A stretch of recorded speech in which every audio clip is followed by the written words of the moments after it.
Magandang araw po sa inyo mga amigo. Nako, nandito po tayo sa Hain at dumayo pa rito tayo para bumili po ng gamit. Galing kasi kami San Leonardo. So may mga kulang pa pong gamit at kailangan namin bilhin para sa may resort. Kasi hindi naman nakapakyaw yung kila ano hindi nakasama yung sa pinapagawa natin. Kay Joel pa rin ito mga amigo. Mas malaki yung hardware nila dito. Okay lang mag-ikot-ikot? Ayan, okay lang mag-ikot-ikot pala. May mga kulang pa kasi mga amigo na sa loob, sa may banyo. Yan yung yung ibang mga ikinabit sa mga marurupok eh. Kaya mas maganda pagka bibili ng mga ganito, especially sa mga sa loob ng bahay, yung mga gripo-gripo, mas maganda tayo. Kasi alam natin kung ano yung matibay. Yan. Sige, ako na. Saan ba yan? Sa may CCTV. Oo. So, ito na po yung mga kailangan. Nailtex, epoxy, all-purpose structural adhesive, epoxy, teflon, tapos, kailangan pa ng P-trap. Ano may P-trap na to? Hindi ko alam. Yun lang. Okay na. Napalitan namin yung lavatory. Kasi medyo malaki yung nabili namin before. Ito lang po. Yun. Saka may floor drain. Meron na rin kami. 15 daw po. 15. Yan. Okay na. Titingnan ko nga yung pintura nila. Kung magkano. 2.9 yung bili namin eh. Yung kila Tia Celsa. Gloss. Semi-gloss. Gloss. Yung Boysen na gloss. Gloss latte. Oo. Tingnan natin kung magkano. 1 galon po. Yung isang balde. 2969 2,969. po. Hay, mas mahal din eh. Mas mahal dito. 2,900 lang eh. Oo, ganun. Ano ba? Naka-SRP daw, kaya ganun. So, pwede pag-usapan. Pwede naman pag-usapan. Negotiable pa ang lahat ng presyo. Negotiable pala ang presyo dito, lahat. Sige, dito tayo. Hanap tayo dito, bibili na Meron kayong mga heater eh, no? Mga heater. Heater. Kulang tayo. Isang heater ata kulang. Sa taas. Sa taas. Pero maganda, negotiable. Di ba? So ayan pa, papunta na po tayo sa ating pinapagawang resort. Yun ako. So ayan po mga amiga, papunta na po tayo sa resort at meron po tayong papipirmahan kay Joel. So ayan, ginawa ito ni attorney at ang ibig sabihin nito, ang nilalaman ng letter na ito ay lahat ng magagastos ko sa resort, sa kakulangan niya ay siya ang mag-aabono. O siya ang magbabayad. Babayaran niya lahat ng mga ayan. Babayaran niya kapag kumpleto, babayaran niya ang lahat ng inabono ko. Ganun po mga amigo. Mas maganda kasi na dokumentado. Kasi pagkasalita-salita po, hindi okay yun. Kaya after nito, ipapanotaryo ko po. So, yun po ang kabilin-bilin sa akin ni attorney. So, ayun. Uwi muna kami ng bahay, kumain, tapos diretso na kami dito. Kasi nga, hindi okay kung puro salita lang. Pinakamaganda, papirmahin natin kasi maganda ay kasi iba na yung gumagawa, di ba? So, syempre gumagastos na ako dito. Kaya mas mabuti na papirmahin natin siya. Papirmahin natin siya para at least alam niya na yung responsibilidad niya. Ganun na lang. Kasi Joel, huwag kang magtago sa katauhan mo, Joel. Hindi, ito. Ito na ang kailangan mong pirmahan. Basahin mo muna. Ginawa to ni attorney, sabi ni attorney, basahin mo daw muna. Ayan. Patas ililinawin natin kung paano yung gagawin dito sa sa resort. Ayan, basahin mo lang muna. Unawain mo lang. Parang nakalagay dyan, yung lahat ng mga inabono ay shoulder mo. Pero yung dito sa may ano Joel, sa part na to, sa may pangalan, sa may bakod, ililes natin yung kasi medyo mahal yung kinuha ko sa bakod eh, no? Ano ko dito? Yun. Ganun. Si kuya na lang ang bahalang mag-compute. Basahin mo muna yan. Tapos, yan yung ano.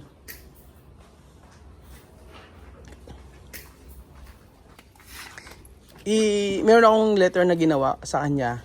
Tapos, yung letter na yon ay I-propose ko ako. oo, na lahat ng mga gagawin pa dito, tapos lahat ng magagastos, shoulder niya. Ayun. Nakalagay ba doon, Joel, kung kailan babayaran? Hindi naman eh, no? Oo, yun. O yun, yun ang bibigay ko sa yung luwag. Hulug-hulugan ko. Oo, hulug-hulugan mo na lang. Ganon, para wala tayo. Oo, pero sabi ko nga sa'yo, kasi yung kuya, yung sa may gate, bukod, yung sa may gate, kuya, ganito. Kasi iba yung compute ni Joel doon, syempre, kasi tubular lang gagamitin. Naging, oo. So, kukumputin mo yon base sa kanya. Oo, yung sa kanya. Tapos, yung flooring sir, tapos yung extension point. yung flooring, tanggalin mo rin yon. Oo, yung extension. Basta, ano walang masasama? Hindi, ano ha? Walang masasama? Hindi. Basta, iano mo lang. Yung pader. Oo, yung pader ang nga isasama. Tapos po, ito lang po ang Oo. dito. Kasi po, in-extend natin doon yung flooring. Kaya nga. Ngayon po, yung halimbawa Paano dito sa ano? dito po, lalagyan po. Ito nga sa, yung ganito. Apo. Paano yung ano, ganito, kasi ganito.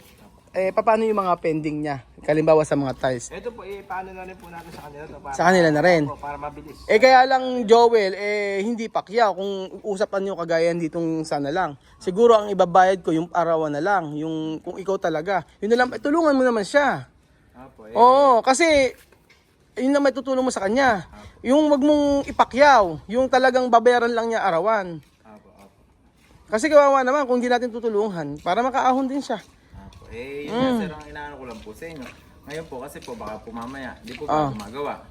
Umulan, umahon yung tao. Oo. Sasabihin po natin mamaya, half day lang, gano'n. Oo. Kasi po ako po, once na lumusong yung tao, automatic full day. Hindi, walang problema yan, ganun. Iarawan mo na lang. Oo, pero siyempre, yung maitutulong natin sa kanya, 'di ba? Sabi mo dito sa pool, tutulungan natin 'yan. At saka yung mga gagawin dito. Apo, doon nga po, tapos po, dito po siguro sa pagtatiles po, sa mga accessories dito, pwede ko pong arawin. Oo. Pero doon po sa plastering po kasi doon, sa mga... Ayun, ganito na lang. Sa may plastering sa likod, hindi pa kasi tapos 'yon. Apo. Hayaan mo muna, tapusin na muna natin 'to lahat. Apo. After na, uli na natin 'yon kasi makakapag-operate naman 'to na merong ano sa likod, yung plastering. Yung plastering sa likod, ihuli na lang natin 'yon. Wag na mo Yung pintura po. wag 'yon, ipapapakyo ko sa iyo 'yon. 'Yon, maibibigay ko sa iyo 'yon. Pero dito, tulungan natin si Joel. Oo, ganun. Para matapos tayo lahat dito kasi may mga pending pa dito eh. Kung gaya ng yung laboratory, sino na gagawin? Nakabuhos na po. Sino ang gagawa nun? Yung pong Yung kasama mo? Oo. nakabuhos na po lahat. Sige. Kanina. Na kanina? Apo. Okay. Bale sa ang ano na lang, hindi ito na lang sa part na to. Yun na po ang Ito na lang. O di yun na, ganun na lang gawin natin. Kasi ikaw nagsabi sa akin na para makatulungan natin siya. Oo, Ngayon magtulungan. sir, kung dito po, arawin po natin. Kumbaga po, para naman din po, yung sa pintura na lang po, sa akin sa plastering, yun na lang po papakiyo namin. Yung sa pintura, yung pintura dito sa may kabila. Sa lahat po ng bakod po. Sino ba Joel, ano ba? Paano ba? meron si Uto yun na. Sigutin na lang. Oo, basta yung sa plastering na lang. Mga pipinturahan na. Oo, yun na lang. Nato dito sa loob hindi naman. Oo, pero papasok ba yun? Baka mamaya papasok sa mga bukas din na naman, ganyan. Kanina po andito Ano naman yan? Ang problema ay nagbuhat nabali ata. O, sa pintura siya na rin. Pwede lang po bakod na lang naman po. Oo, yung pintura ng bakod eh. Hindi na po abutin sa Agree ka ba doon? Kayo po sir, kung saan kayo maluwag, ako naman po. Oo. Basta yung, Sana po, priority ko po yung ginagawa. priority mo yung ginagawa mo, tapos dito, i-priority mo rin to. Apo, yun nga po. Oo, kasi syempre para matapos tayo dito lahat. Para tapos yung about sa babayaran sa akin, di-discountan pa kita, Joel. Walang problema. Mamaya kasi 20%. Diyos ko. Yung stress na dinulot mo sa akin sa totoo lang matindi. Pero kasi Ayoko nang ganun eh. Ayoko nang kaaway. Gusto ko matulungan ko pa rin kita eh. Kung ano yung naging problema mo, okay na sa akin. Basta, maayos natin. Kapag-uusapan naman to eh. O, kaya lang, syempre, hindi lang po pwedeng salita lang. Kaya kailangan may pirma. Kaya gumawa kami ng letter ni attorney. Ganun. Para matapos tayong lahat. Eh, pagkatapos mo to, magandang luwag sa atin lahat. Para sa'yo. Tapos, Pag-edit nyo na lang. Joe, sasabihin mo? Okay na sa'yo? Ano ba? Sir, ano naman kung ano yung sa ano nyo, yung sa akin. Yun na lang. Papasok pa naman din po ako dito, gagawa ko kung ano. Gagawa ka din. Ako lang po nung gagawin yung sinabi ko, gagawin. Gagawin mo na lang para hindi na iupa. No? Ako, ano naman po siya. Oo nga eh. Sige, ganun. Tapos meron pa rin kasi mga pending dito, kagaya ng, yung counter na yon, ikikinisin pa eh. Pininturahan lang po kasi itong mga ano na Oo, pipinturahan pa yan eh. Tapos lang po yun eh. Sa'yo na yun sa pintura. Kasi may mga pintura pa tayo eh. Pag po kasi kahit isa lang magpintura ng pader na yan. Kaya naman eh. sabihin na po yan. Oo, masasabihin na, kaya. Yung sa ano na lang. Yun sir, ano sir ang iyaano natin? Simulan na din ito sa tiles, siguro. Ano pa rin? Pasimulan mo na rin para dire-diretso tayo. Oo nga eh. Saan? Dito? Hindi, ito lang kasi taas nito. Tapos ito pa bala, kailangan ito ng Buhay niya po yung mga isla. baguhin to eh. Palagay siya para ng jacuzzi. May pag-uwi? Oo. Yun na sinasabi ko sa'yo before. Yan pa ng ilaw. Tapos lalagyan mo pa ng ilaw. Pero wag kang mag-alala, yung mga extra accessory niya, hindi ko sisingilin sa'yo yan. Wala tayong... Bibili ng mga bagong tubo. Oo. Tapos may skimmer pa. Bumunas. Tapos pare magpo-provide tayo ng mga PVC blue. PVC na naman. Obligado sir, mag-tigil tayo. Ay, teka nga pala, paano yung tubig? Yung connection? Area, di ba? Eric, connection. Tapos ano ano yan? Gilid na lang sir. Magilid na lang po. Teka lang. Isa niyo gigilid. Baka ano naman siya, nakalubog. Gilid po. Dapat niya sir, hindi niya ipasama sa floor. Paano kaya gagawin? Naka-ano lang po sir, naka-expose lang po siya. Baka kita yung ano. Hindi naman sir, maglalagay tayo ng ng grass na synthetic. Oo, sige. Sige, wag mong Pag ginawa ang hirap. Oo, pag nagkalik, problema yan. Babagbagin mo lahat yan. Or kung di man babagbagin, panibagong estila yan. Kaya po dito na lang. Sige, ganun na lang. Mabaon naman sa ano nung synthetic yan eh. Tatago naman po. Sige, ganun na lang. Kaya po, dito ang nangalan po, magpo-provide po tayo ng mga gamit. Yung mga gamit dito. Sige. So, maayos. Ganito na lang, yung mga ipoprovide na gamit, i-order mo na lang, bigyan mo na sa akin yung resibo. Tapos ako na magbabayad. Ganun. Kasi para makahabol tayo sa target date natin. Kasi by November 28, meron na mag-check-in dito. Kasi hindi ko na pwedeng iyan na yun. Kasi di ba usapan natin 20 pababa, kaya mo.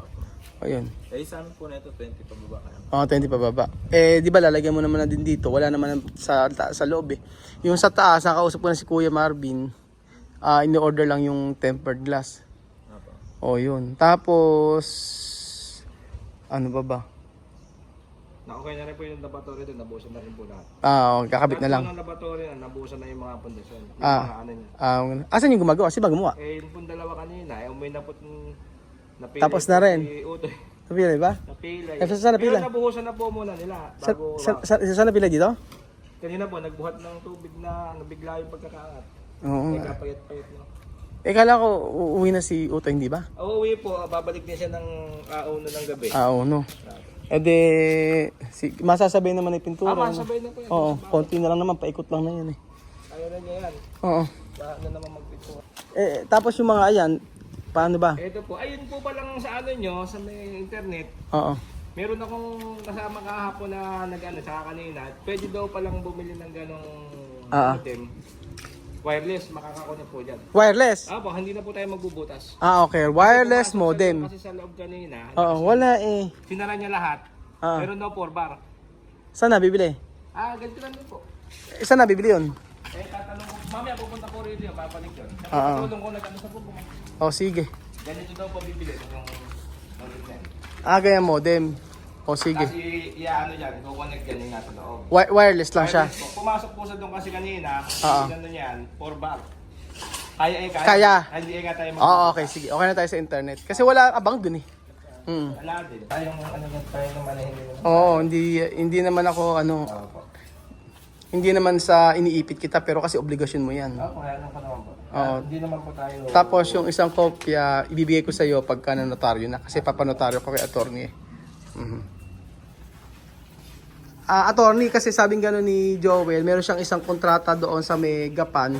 Ngayon, may kontrata sila pero gustong i-break ng may-ari. I-terminate po. Ite-terminate pala. I-terminate. Gusto nila i-terminate kasi ala pa po siyang deadline. Hindi pa po tapos yung deadline. Kaya ngayon, baka umabot sa deadline kasi ayaw nila maglabas ng pondo para iniipit nila yung pondo.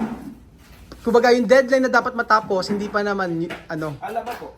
kaya lang ayaw na maglabas ng pondo kasi Gusto nila i-terminate. i-terminate yung kontrata. Kasi ilang buwan ang kontrata nyo? Ang kontrata po namin doon, 60 working days. Ngayon, di ba nag-uulan po, pag kulang ng trabaho, walang working days yun. Tama. Tapos pinagpipilitan nila na gusto tapusin niya hanggang ganon. 40% hanggang 5 araw. Nagbibigay sila ng deadline sa araw namin kahit na may 60 working days kami. Para pag hindi nyo terminate yung kontrata. Para pang iniipit lang po. So ang tanong natin kung ano ang habol natin para hindi ma-terminate o ano? Hindi po, ang namin, tapusin yung kontrata. Tapos yung kontrata? Hanggang sa mapag-usapan nyo? Oo po. Yun po kasing yung ginawa namin, halos nakabiga na kami, magbububuo na lang, konti na lang yung trabaho. Kaso dali na. Tinerminate na ba? Sabi, terminate pero hindi ko man po pinaiiwanan wag usap muna kayo. Pero Pag po, ko dun sa kung ano pa magandang gawin. So ayun po mga amigo, napapirmahan ko na po si Joel at least meron tayong katibayan. So mamaya ipapanotaryo ko ito para at least merong katunayan tayo talaga. Para legal o dokumentado ang lahat. Kasi mahirap pagsalita-salita lang. Maganda pa rin naman o maluwag pa rin naman yung binigay natin sa kanya. Hanggat maaari kasi ayoko naman magpalit ng contractor kung yung totoo. Ayoko magpalit ng ibang gagawa. Kaya lang hindi naman po pwede na pagka araw-araw papasok alas 9 late yung mga trabahador tapos 2-3 ang gagawa. So hindi niya na kayang i-handle dahil siyempre siguro baka sabi nga ng mga tauhan niya hindi raw pinapasahod. So paano ang papasok yung mga tao?